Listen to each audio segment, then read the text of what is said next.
Welcome to the panel of the day. This is how I would call it. And, you know, I would not even call it a panel because my intention is really to have a very open, honest, relaxed conversation between friends, if you want to say, because I think everybody on this stage here is at the same mission, trying to do the best for this country and for the countries of the region, because we all know how important economic stability, attraction of foreign investors is effectively for the growth of the region. And I remember when when Biljana appointed me to the chair of this panel, I came back in the past in 2013, when I defended PhD in law and economics. So my PhD was about economic impact assessment, actually regulatory impact assessment, which was basically about asking questions, do we need regulation? If yes, what sort of regulation? What should be the breadth of the regulation? And how to balance basically the need for business to go fast, but also having the regulation to safeguard the public interest. So I actually divided this conversation in 3 blocks, let's say, 3 blocks of questions. First block of question is named need for speed. The second one will be about the public-private dialogue, and the third one will be more about ESG standards in the context of the rule of law. So without taking too much of introduction, I will go straight to Prime Minister Miki Spajic and try to ask him to open up the discussion. And Prime Minister, you are well known as a very energetic man, as a man who has economic growth in the center of his attention.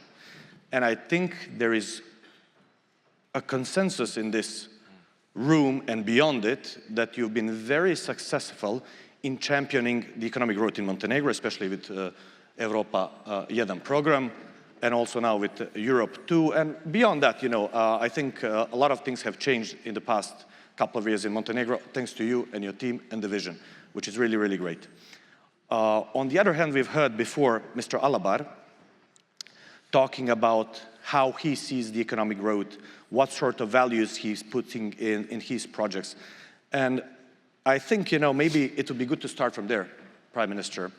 There was a little bit of public debate and even controversy, if I can say, around the announced possible investment of Mr. Alabar to Montenegro.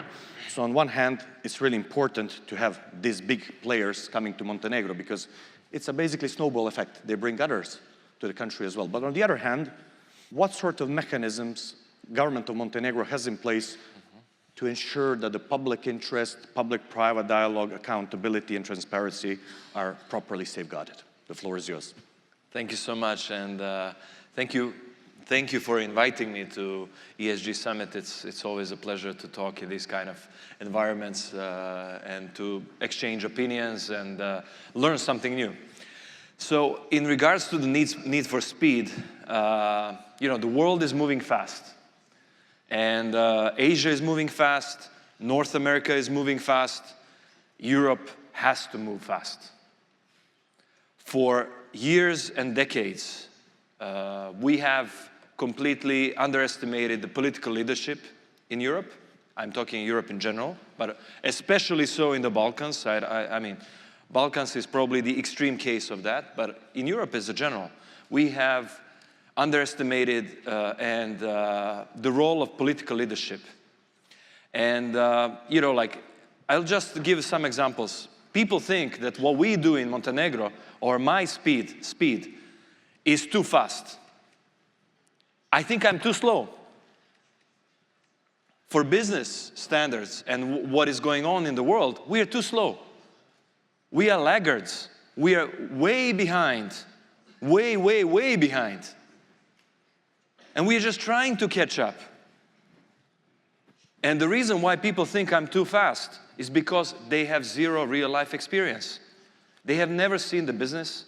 They have never seen the profits. They have never seen the losses. They haven't felt the pain of LPs coming to their office and screaming, hey, why are you losing money so much? What's going on? Nobody called them. There was no investor calling them and saying, why are you so sloppy in your business? Why? Nobody, you know, there's no accountability. You know, when we compare ourselves to the United States, and we have to compare ourselves to the United States, because United States have had similar GDP as Eurozone 10 years ago.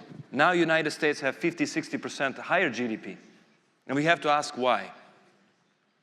Because half of the Congress members are the people who have succeeded in life first and then became politicians. In Europe, who is leading Europe? Career politicians who are clueless about life, clueless about business, and clueless about the world in general. And I have to say, I'm sorry to say, but that's the reality. And the extreme version of that is Montenegro and Balkans in general. Extreme version of that. And the problem is, we have a need for speed in order to catch up. Not to lead, actually, but to catch up with the world and to catch up with the speed. And if we don't do that, what will happen? You know, like I've seen the map when I studied in Japan, and the world, if you ask the Japanese, it looks like Europe is the far west, and New York is the far east. That's how it looks, the map from the Japanese standpoint. And that's what the map will look like in reality, in economic terms, if we don't do something about this. So the need for speed is need to stay alive, need to stay important, need to stay, you know, dynamic and vibrant. This is what it is. And we have to get ourselves together, you know, and understand this. In Europe, we have to get rid of the business barriers. We have to, you know, we have to get rid of all the things that were impeding the growth. We have to think about the pro-business mentality. We have to think, you know, why the businesses are not choosing Europe, why they're going elsewhere. We have to rethink the business model of Europe as a general. And Montenegro wants to lead that way. You know, people say we want to join EU. Yes, we want to join EU, but we want to be pro-business state. And we want to show everybody that you can be pro-business and you can be pro-EU, you can be transparent, you can follow all the rules, you can make sure that everything is done by the book, but at the same time, you're going to create jobs, economic growth, and additional value to your country. Mr. Prime Minister, I have a feeling that the third program you're going to announce is going to be called Need for Speed. Absolutely. So feel free, go for it. But I think you raised really important points, because the world is a fast-changing machine lately, and you know, as you said, you make one mistake, you are seriously lagging behind. And the right actually mentality is to compare yourself with the most successful ones. That's the, I think, the proper way of putting things together. But on the other hand, obviously, you know, I said it's very easy to be bipolar when you think about economic growth as a businessman, and on the other hand, as a regulator, policymaker, EU, if you want to say. And I'm happy that we have with us today Ambassador Sattler, the EU ambassador to Montenegro, with a big experience in this region. You were before EU ambassador to Bosnia and Herzegovina. You know this region, you know the people, you know the mentality, the problems and everything, but you as well know how the EU function and what is EU expecting from the candidate states. We all know that Montenegro is very well advanced on this road, possibly the next, first EU member state. And I was just wondering, could you give us a little bit of a snapshot? And I like also to ask my guests to have a shorter answers if possible, because I have a lot of questions for you. Could you tell us a little bit more, how do you see alignment of the Montenegro's legal and institutional framework to the EU, in particular in this sector, you know, when we talk about rule of law, transparency, and regulatory predictability? Where is Montenegro compared to the EU and the expectations of the EU in this regard? Well, thanks. And first of all, thanks to the organizers, Biljana and colleagues. I think it's a very good moment to put the focus on the region and to put the focus especially on Montenegro. And the reason is the one word which you mentioned, which is alignment. Now, alignment, for those who are not into the Eurospeak, that means that you have to get the European Union acquis, that's all the legislation, regulations which have been piling up over the decades, you have to implement them into your national legislations. Now, I guess, I don't know if anybody has an idea how big that is, the task. In numbers, I give you one number, it's 150,000 pages of legal acts. Now, we break that down into 33 chapters, from freedom of movement of capital to human beings, to services, to environmental standards, to procurement, competition. Rule of law is the most important of all of this because that's the precondition to close any chapter. Where are we standing? To your question, Montenegro got last summer, the go-ahead from the 27 member states to start closing chapters exactly because they passed this test on rule of law. That's, for those who live here, know the name EBAR. This became a household name. Everybody's speaking about EBAR, which is not the river, but the interim benchmark report. A very bureaucratic term, but which became kind of a rallying cry for everybody to get this EBAR, because the EBAR is the precondition for closing chapters and going into the final stage of negotiations, and this is what happened last year. And it was not given lightly, because sometimes I hear the argument, well, we are desperate as the European Union for some success, and that's why we gave it away. Rest assured, we have 27 member states. Rest assured, there are countries among them who are quite skeptical about enlargement in general. Everybody gave the green light, so we are moving. And that allowed then in December of last year, for the first time in 7 years, to close chapters. 3 chapters were closed, and this is a good development, and this allows us also now to move forward and go towards closure of all the chapters until the end of 26. I see here the Minister for European Integration in the first row. She doesn't get any sleep these days, and the Prime Minister neither, because it's a hell of a job. It's 150,000 pages, as I told you.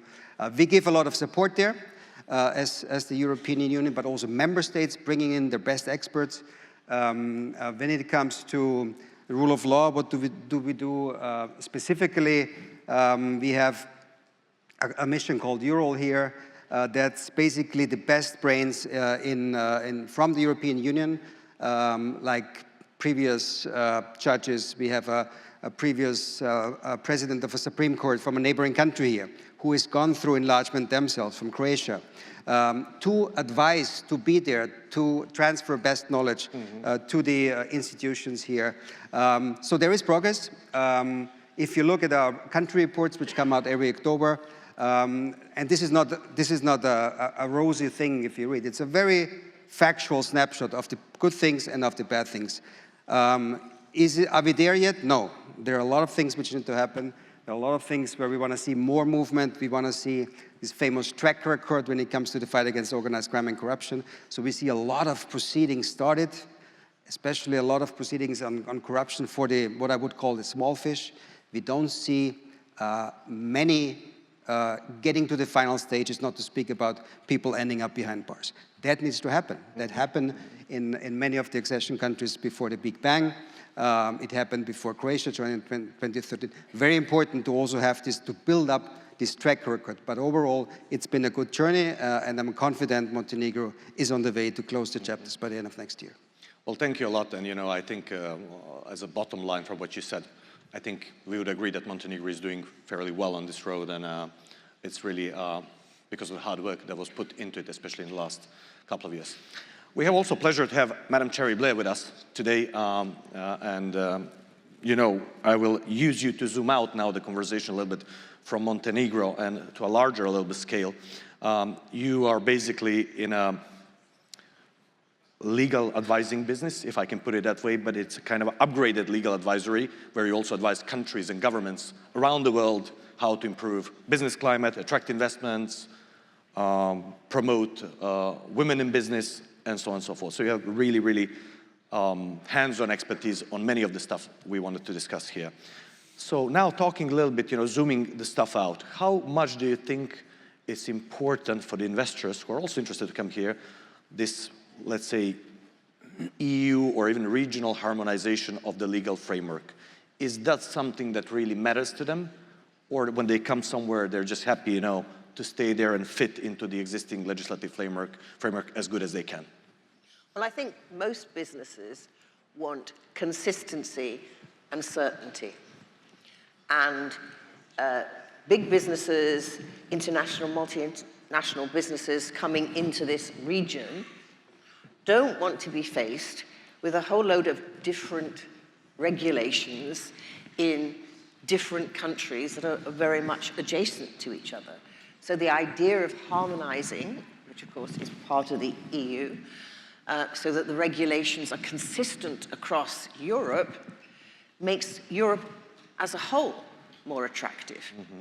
I think the other big thing that businesses want is to know that when a government gives its word, not only will it keep its word, but that it is capable of delivering on its promises. And I think sometimes, particularly in this region, there are too many actors in decision-making, which make it more difficult for businesses to actually get a decision quickly. And Prime Minister, you say you're impatient and you want to make decisions more quickly, but part of the impediments to that are actually the legal frameworks that you have, which really need to be streamlined in relation to decision-making. Because at the end of the day, if you're going to have so many different people involved, so long consultation, then for a business, that's time is money. So we need a streamlining of decision-making, we need strong leadership, we need harmonization, but we also need, and I was very interested in what Mohammed was saying about a business with a heart, and a businesses being a guest in countries, because ESG is nothing if it's not about the people and the environment in which these businesses operate. So I think not only is there an obligation on governments to provide that legal certainty and harmony and speed of decision-making, but there's an obligation on investors to understand that money doesn't buy you love, as the Beatles said. That actually what buys you respect and the social license to operate is being yourselves good corporate citizens. And that involves understanding the communities in which you're coming to, respecting the communities that you're coming into, making sure that the communities you come into feel that this is a project which is also for them, and not just some sort of alien imposition for people who have nothing to do with them. And that is very important. And I think businesses who do their due diligence, businesses who understand the environment that they're coming into so that they understand the people that they're going to be working with are the ones that are going to succeed. And finally, I would say this because I litigate in investment trade disputes. Many businesses prefer to have the arbitration system, a system which is separate from the local courts, where they feel they have the power to be able to appoint at least one of the adjudicators. They find that more comfortable to ensure the safety of their investment. Once upon a time, you know, we would say, lawyers would say, oh, well, arbitration, it's cheaper, it's quicker. Well, I'm sorry, but it isn't. International arbitration is neither cheap nor quick, but it does provide a certain distance, if you like, from the local environment for those decisions to be made. It does provide a set of consistent international rules, and it does provide for businesses and for the governments an opportunity to not to choose the judges, but influence who those people are because of their ability to choose. Each party chooses one judge, and then there's a decision about who presides. So that's what I'd say. It's really amazing, and I think what I like in particular in your talk was the way you localized or actually translated ESG to the real life. You know, what does it mean for people exactly like Mr. Alabar said? It's no, you know, for many people it's a very abstract term, even for many business people, to be honest. So this kind of shows what it is in practice. It's about really influencing people's life in the right way. Can I say one other thing about that? 'Cause I was speaking to the ambassador before, and I said to him, we should talk about beaches. We should talk about beaches because I know, because I'm involved in a case in Croatia, I know because I know there's a case here in Montenegro, and it's about beaches. And you have this tension, don't you? Because you have had, traditionally in this region, and in many parts of Europe, the beaches have been accessible to the local population. But you also have a desire to have high-end tourism, which brings in not mass tourism, which is often quite, well, we've seen what's been happening in Spain and other places, quite destructive. But high-end tourists also require a certain degree of privacy and exclusivity. So how do you reconcile beaches? It's a practical example. Yes, exactly. What do you do? How do you ensure that the local community don't feel that actually this isn't a benefit to them, but something's been taken away from them? Now, clever planning and a real cooperation between the government and the developer can achieve that. It can achieve that by making sure local people get the job so they feel that this is our place. They can do that by ensuring that there are parts of the beaches that are accessible.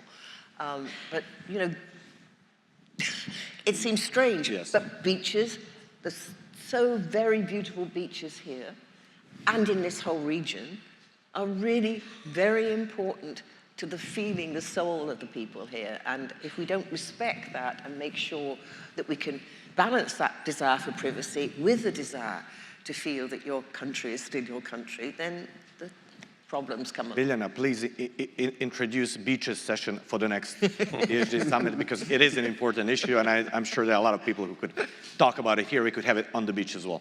Oh, yes. But now we've spoken from the regulatory angle, EU angle, advisory angle. Now it's time for the money to talk. Marco, you are the right person to be a spokesman of money today. Quick introduction on Marco, one sentence. He has been spearheading some of the largest, most important, most brave M&A transactions in this region in the past. So if anybody can say what money wants and what money likes, I think you're the one, because basically you were managing other people's money as well in trying to figure out what country and what company would be good to purchase, to take over, develop, and maybe in the future resell. So having that in mind, Marco, could you tell us a little bit, you know, when you, as an advisor or as an investor, if you want to put it that way, when you are earmarking a project in a country of this region, what is really the most important for you? Are you just, you know, focused on the performances of the company, or you're obviously looking at the environment, regulatory environment, stability, judicial protection? And if yes, could you put some average weight on those two? Like, is it like equally important? You know, what is running your decisions are like not short term, but medium to long term. So you kind of have the formula, and tell us, maybe we can implement something of it. Yeah. First, I thank you for a kind introduction. I wish half of these words were right. It's true. Everything is true. But for the past 30 years, I have been sitting on the side of either as an advisor or as a principal investor on the side of major private equity funds, investing in this part of the world, having worked with KKR, with Apollo Global Management, with CVC, and for the past 6 years running my own private equity fund together with 3 partners active in Central Eastern European region. So for 3 decades, I've been actually trying to attract capital and private capital, the most scarce part of the capital, to this part of the world. And I think, you know, going directly to your question, I think first and foremost, you have to have a business that you look at. So there needs to be a business fundamental. You know, there needs to be a beautiful coastline for us to talk about beaches. So unless there is a coastline and there is a beautiful, you know, beach there, you know, there is no discussion about who has access to it. So there have to be good companies, good opportunities to start with. You know, without United Group, a telecom company, KKR would have never come to this region. So first and foremost, you need to get attracted. There needs to be a business fundamental that brings people here. And then you start thinking about everything else, which is policy making, rule of law, all these things which are important, but I would not go that far to say these are equally important. They are very important, macro stability, but you kind of assume them. So if there is no macro stability, in Serbia, euro goes down by 2 dinars, bam, capital is gone. Maybe Mr. Alabar stays because they have long-term investments there. But a lot of private equity funds will say, this is one risk too much. I don't want to risk it. I do Croatia because there is euro there, and there is NATO there, and there is EU there. So 6 countries outside of EU, which is 18 million people that now are kind of surrounded by EU from all sides, actually almost have to provide macro stability and rule of law and straight policy making, and most importantly, certainty. I think long-term certainty is something that we all struggle with. And I think you mentioned very, very well, certainty is not something that a prime minister or ambassador or anybody can give us, because, certainty is something that we look at, 10, 15, 20 years down the line. And we are very speculative investors as a private equity fund. My cycle is 5 years. But then I have to think about who comes after me when we sell a company. There is another fund who thinks 5 years. So just for me to be successful in my investment, I need to find somebody who will have another 5 years term. So there is 10 years. And this 10-year certainty, none of us on this floor, no matter how strong of a policymakers or how strong of a politicians we are, nobody can guarantee what happens, 2036 in this part of the world. And this is why I want to just say that we're all in a kind of same mission, trying to promote this, I think unfairly forgotten part of Europe. To be where it belongs, but it's really lot has to do with us, and a lot has to do with being able to provide this long-term certainty, which is not just rule of law or macro stability. Nobody talks about macro stability anymore. People take it for granted. We take in our contracts now arbitration outside of the region, but we now take law of the region. So if we do investment in Macedonia, we actually do Macedonian law. So we're comfortable with local law. Mm-hmm. It takes two for tango, so obviously you are picking up the markets and the companies, but on the other hand, I think different governments, including Government of Montenegro, has a probably idea what sort of investment you would like to attract. So, Mr. Prime Minister, I would like to ask you really, and then you can maybe also tackle the arbitration issue a little bit later, but kind of a package together if you want. But first of all, knowing that you have economic growth visions that you like to implement in the future, could you draw for everybody here a prototype, a photo robot of an investor Montenegro is after? So who would you like to come here? What type of companies? Where do they come from? What sort of value they bring to the Montenegrin market? Are they here to stay? And are we fit to serve their needs? Thank you for the question, but I'll maybe chip in on some of the talks. Why I'm a little bit critical about Montenegro, about wider Balkans, about Europe, because I love Project Europe. I came back because of the Project Europe, because I'm fully engaged and I have skin in the game. So I want this to succeed. I don't want it to fail. And we have to recognize what is good, what is bad. And we have to amend things that are good and bad. And within the European framework, we as a region, or we as a country, we are especially flawed with a lot of problems that we have inherited, etc. And we need to move fast. So some people mistake transparency for lack of taking responsibility. If you went on a free elections and you have been chosen through the MPs as somebody who has to lead the country, you have to take responsibility. You cannot push, as Madam Blair said, oh, you have to have like 20 sides to co-sign with you so that you feel comfortable that you go into a business. You need to sign there. Your name has to be there. If you make a mistake, you made a mistake. And next time, the people are not going to vote you if you made a mistake. And this is what the true democracy and what the true leadership means. Unfortunately, we don't have it enough.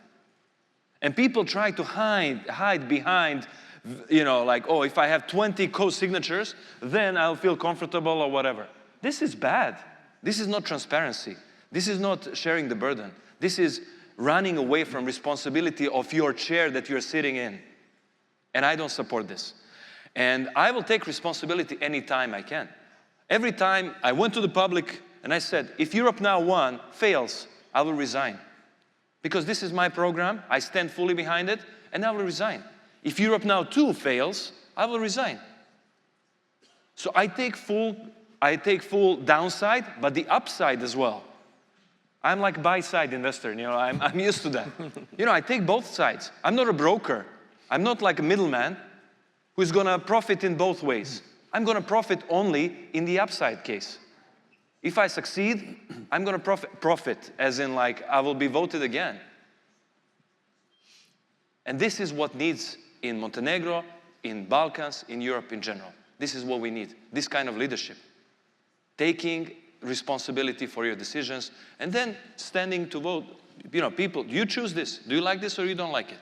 Secondly, I think you're too humble when you say that having a 5-year you know, duration on your investment radar and being speculative. I think many people, you know, day traders are probably the ones who are more speculative. But I think, you know, what kind of investors we want to attract. The investor, Montenegro is not going to sell. You know, Montenegro is a small country.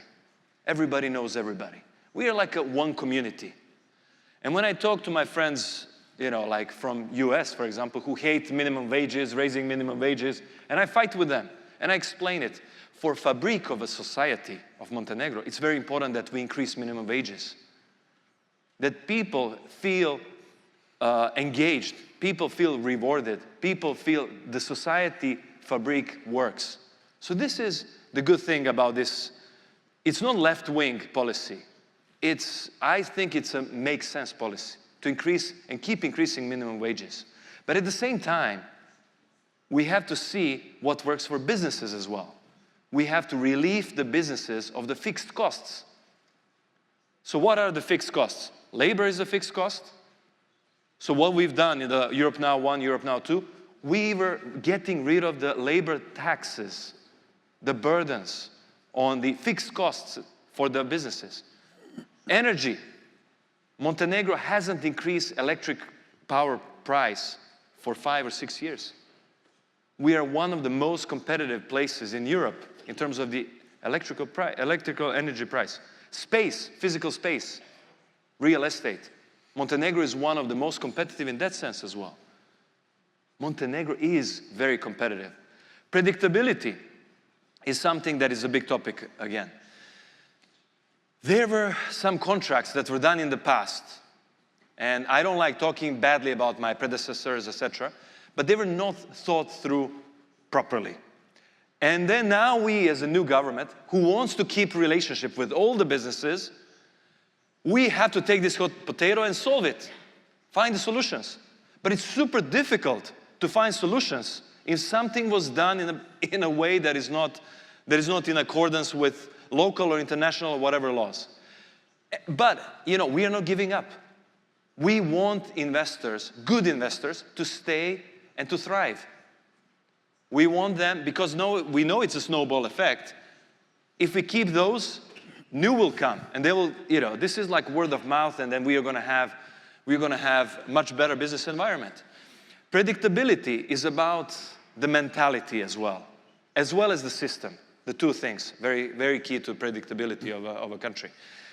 What we are doing now is we want to build a specific part of our legal system that we called Montenegro International Arbitration Court, MIAC. And it is what made Singapore, for example, very predictable and very easy to do business with. I was doing a business in Singapore. Whenever I have a dispute, I go to SIAC.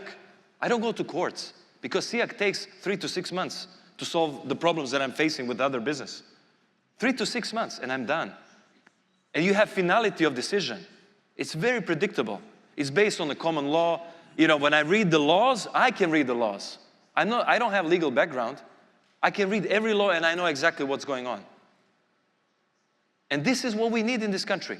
We need the laws to be simplified, fully in line with EU acquis, but simplified.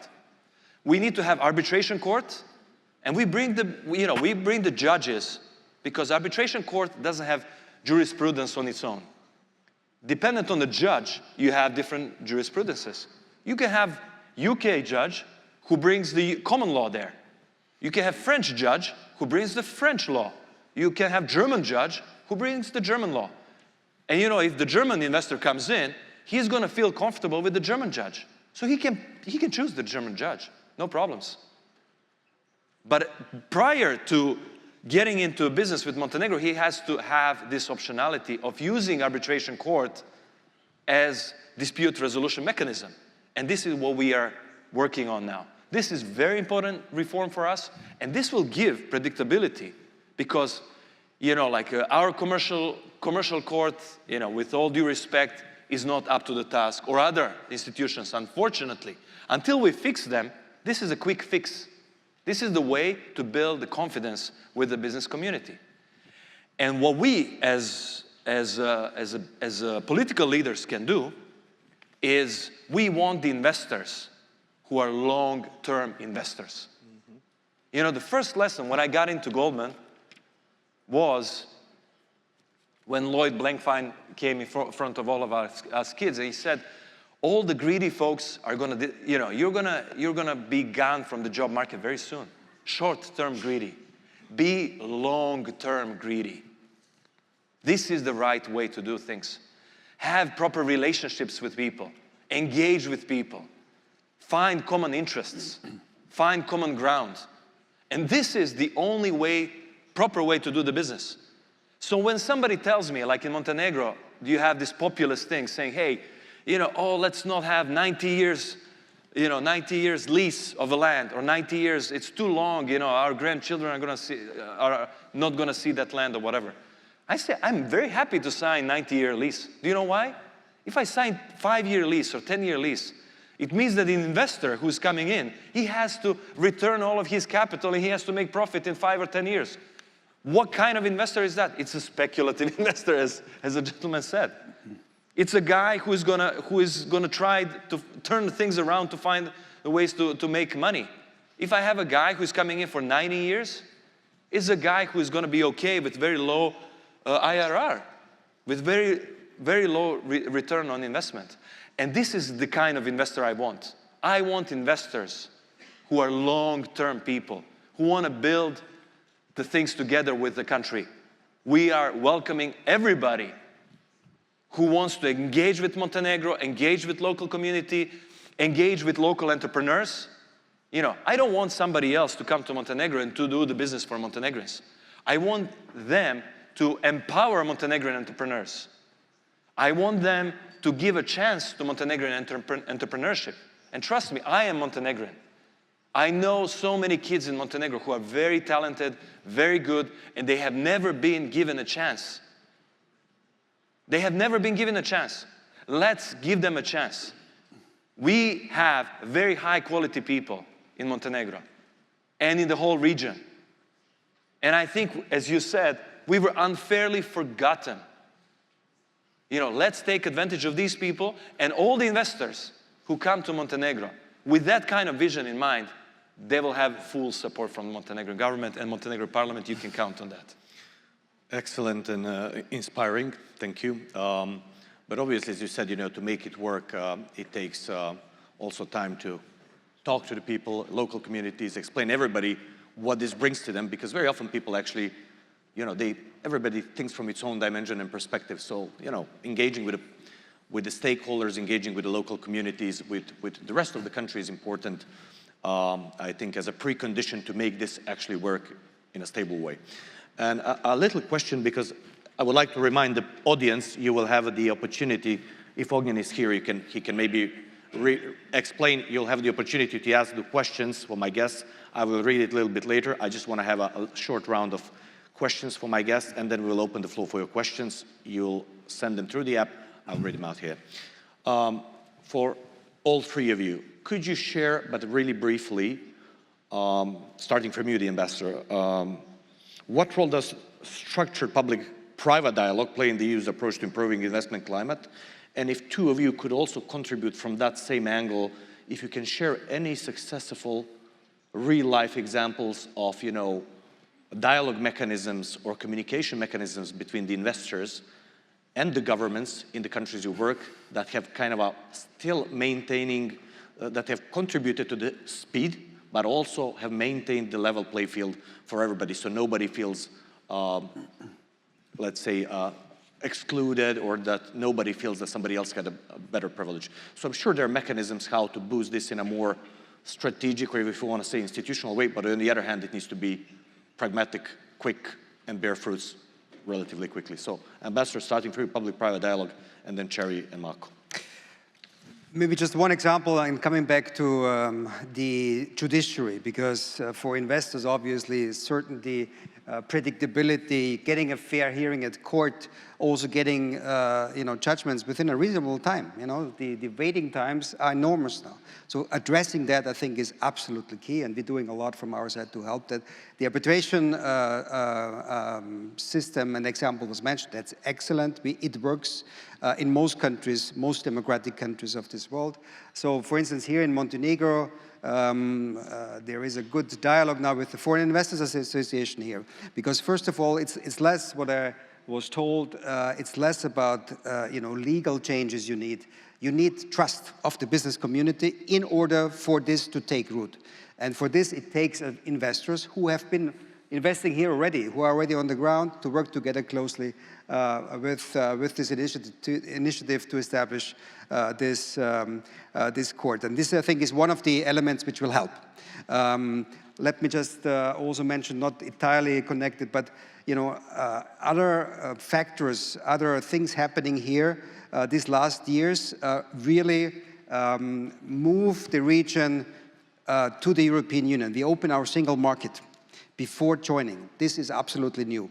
Until Croatia 2013, you would negotiate, you would ratify the agreements, and then you join, and then the single market opens. That's changing.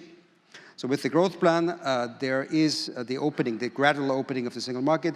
First example, Montenegro, again, front runner for the region. In October of this year, 5th of October, it's called Operation Readiness Day. It means for the single market, for the single European payment area, Montenegro joining that area. What does it mean? It means you don't have the crazy fees anymore, which you have until now. I realized the other day, and it was a bit of a wake-up call also for me, because I was in Albania and Bosnia before, and they have their own currencies, and banks are very clever in hiding the costs you actually pay to them. So I couldn't really, with the conversion, you couldn't see how much money I was paying in terms of fees. Now we have euro in Austria to euro here. So I made a 2,000 euro transfer. Guess how much fees I had to pay? More than 100 euros. That's going to be reduced by the factor 10. So it's going to be 8 to 10 years, like it is everywhere in the single European payment area. I think that's something also very interesting for businesses, obviously, because it makes it more attractive. This is one area, digital area. Also, Montenegro will be able to join the digital single market before green lanes. There are a lot of things which are attractive now to look at the region, and especially at the front runners like Montenegro, but also Albania, which is catching up to have a fresh look. Also because this is not countries of 2 million, 1 million, 3 million, but look at it as a region of 18 million. And a lot of things are happening in getting rid of trade barriers, recognizing diploma. We have here the RCC Secretary General. A lot of good work has been happening there. Thank you. And a quick question for both of you. Is there anything really you can share as a best practices how to manage public-private dialogue in a sustainable and fair way? When I was asking you, Ambassador, I was also thinking maybe you would mention that within the European Commission, there are all sorts of regular institutionalized public-private dialogue groups where basically representatives of business come and talk to the decision makers in a more like framed way. But as Prime Minister said, in this region, these countries, there's also cultural moments. So sometimes, it's really seeing face of a person, shaking hands. It also gives a lot of confidence to people. Just to remind yes. people, you can use the QR code here to ask your questions, and usually you can see that through the app. I've received no questions now. Maybe something wrong with it. Maybe, Ognjen, you want to... That is why I'm reminding, go to yeah. and then use the code written on the screen, and then Yes, and I will actually let the Prime Minister speak the last to pick your brains and challenge you, so it will be, I think, a very good occasion to ask him the questions. But quickly, if you can, the time has run out. Yes, two of you, yes, please. So to me, I'll say something that's perhaps a bit strange, but I will say less of the dialogue, the better for the business. Because if there is a dialogue, that means there is a problem. And I actually prefer not to have dialogue because this means we're doing our work. You know, the business of a business is to do business, and business of government is to provide services. I would say now on a more serious note, really the governments in our part of the world, and again, I talk about these 6 countries outside of the EU, is really try to build roads, try to take down borders, try to have a single economic market. Currency is a big issue, you know, in some of the markets, you know, Macedonia, Albania, Serbia, Bosnia. And there are a lot of good examples of how things happen. You know, we did investment in Čačak, and I will say this example. And, you know, I got invited there for an initial meeting. And before there was a highway there, it took forever to get to Čačak. It was a tough road. It took like 3 hours, and then you have meeting, and then you have to have lunch, and then you have to drive back. And to be fair, without the freeway, I wouldn't have gone to that first meeting. Absolutely. And you know, there was a freeway. I went there, and we did investment, and we did a wonderful investment in potato chips factory there. And I think everybody's happy with that. So really, the government should provide these, you know, maybe from the outside perspective, very basic services. But I just want to remind everyone: we take car here now, and we want to go 1 hour to Trebinje, a beautiful town where I was born, and there is a border there. And you don't know whether it's going to be 45 minutes or 1 hour. And then 20 minutes further down is Dubrovnik, and then another border. And, you know, this kills, you know, business. This kills, you know, anything. You need to kind of try to help that these borders are down, that roads are working, that people can communicate, and then let business do what business knows to do. Mm-hmm. Thank you. Cherry. Well, I'd like to talk about partnership. I'd like to think what we're looking for is a symbiotic, not a combative relationship between business and government. I agree with you on infrastructure, and I would say, of course, these days, telecommunications, internet access, these are the basic tools of business and a very important part of infrastructure.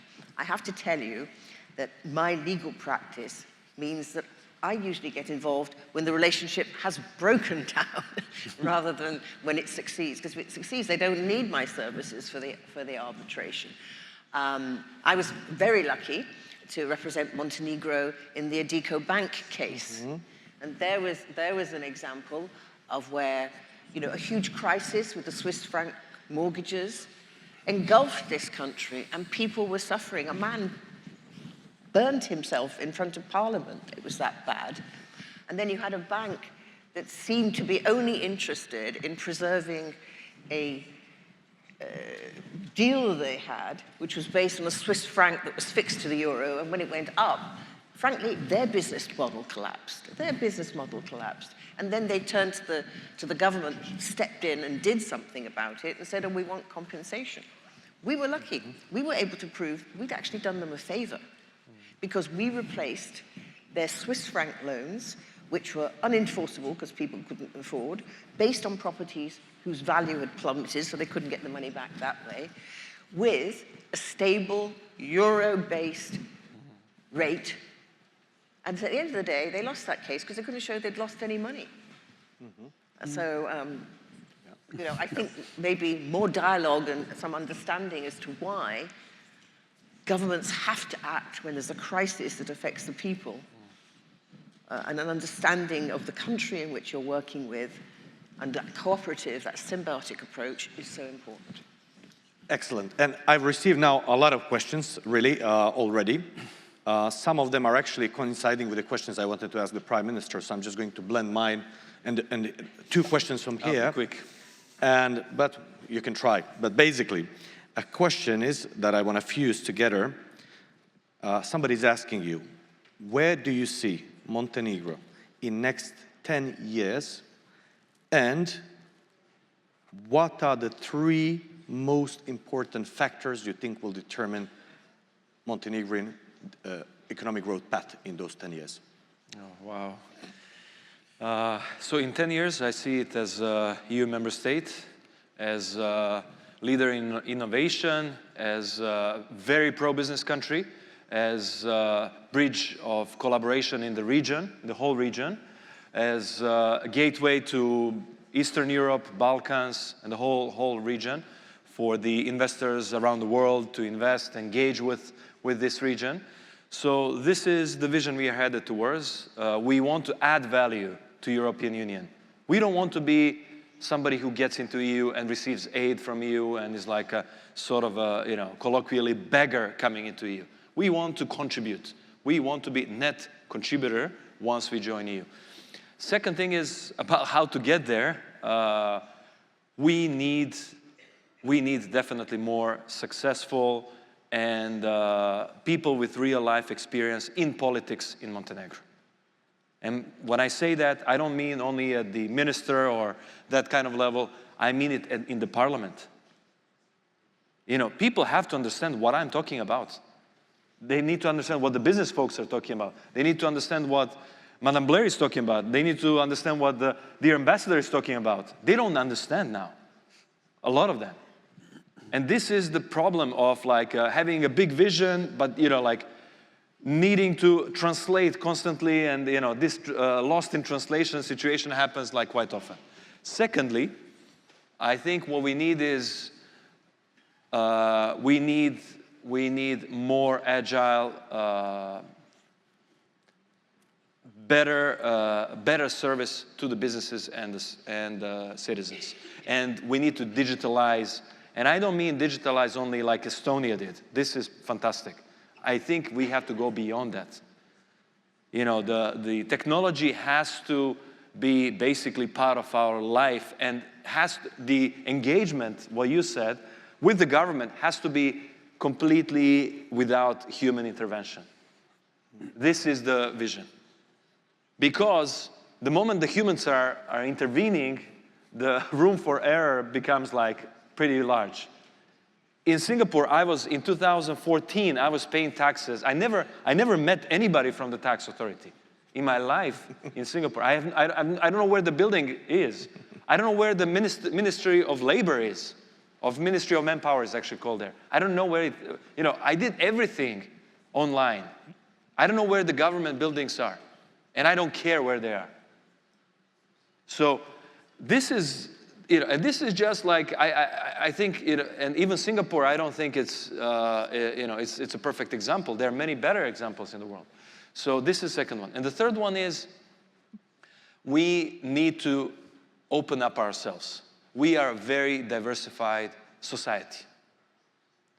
Montenegro is lucky and fortunate that in Montenegro, there's no my way or the highway mentality. Why? Because nobody's an absolute majority here. We Montenegrins, we are 40-something%, then you have Serbs, you have Croats, you have Albanians, you have Bosniaks. We have to make deals. We have to talk to each other. We have to be kind of engaging with each other. There's no my way or the highway mentality here. Any way is the highway in Montenegro. And we have to take advantage of that. So we have to open up ourselves a little bit for not only these folks who are ethnically based out of Montenegro, but to the others, to foreigners as well.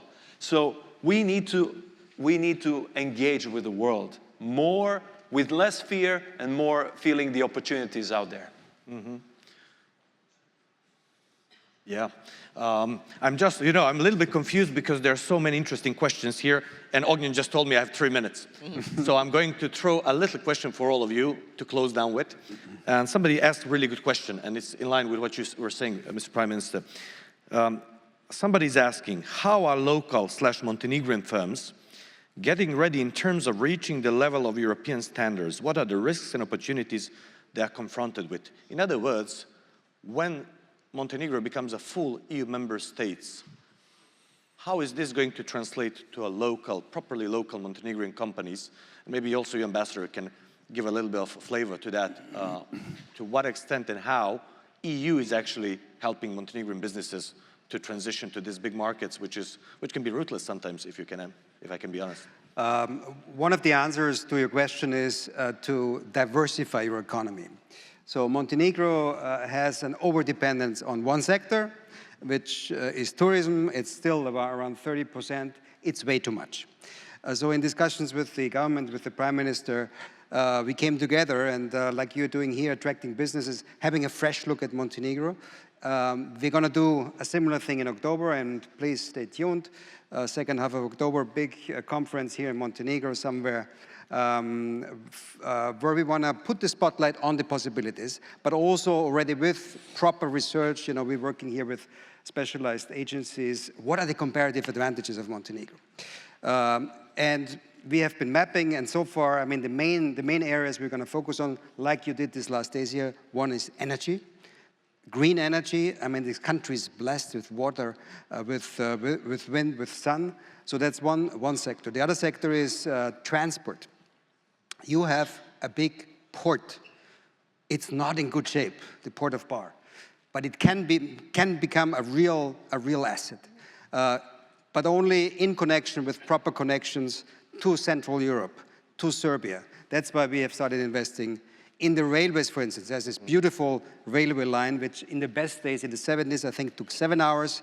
Then it went up to 11 hours. So we are investing in renewing the rail network to have a good, high-speed, modern connection between Montenegro and Central Europe, and especially Serbia. Also, by the way, the highway, we are investing in the highway. This is the other big project. I think after the shock of your first experience with the first part, I think it's very important to put this on a professional level now. That's why the EBRD is involved. European taxpayers' money is involved, 150 million. So we are in with Montenegro and to really allow the country to also become the front runner and show it to the rest of the region, hopefully together with Albania. It's always better to be two, to make it into the Union in the next cycle of the European Commission. That's until the end of 29. That would be very important also for the rest of the region. We must not leave anybody behind. And one thing, the best thing probably with having accession happen, apart from the big thing, transformative thing, which will happen here, is that it shows to the whole region that we mean business. That because there is this argument, well, they actually don't want us in the European Union. And with this, with actual accession happening, it will increase the pressure on the other countries in the region to actually do the same thing, because the people want it. The citizens want to join the European Union. So the master of ceremonies in the shadow, and I'm not sure whether he was correcting his bow tie or showing me this. But I will not take that risk. I think we need to close down, unfortunately. We had a great discussion. Thank you so much. And Prime Minister, for the end, I'm also a great fan of speed. So speed is fine, but buckle up and drive carefully. Absolutely. Thank you. Thank you.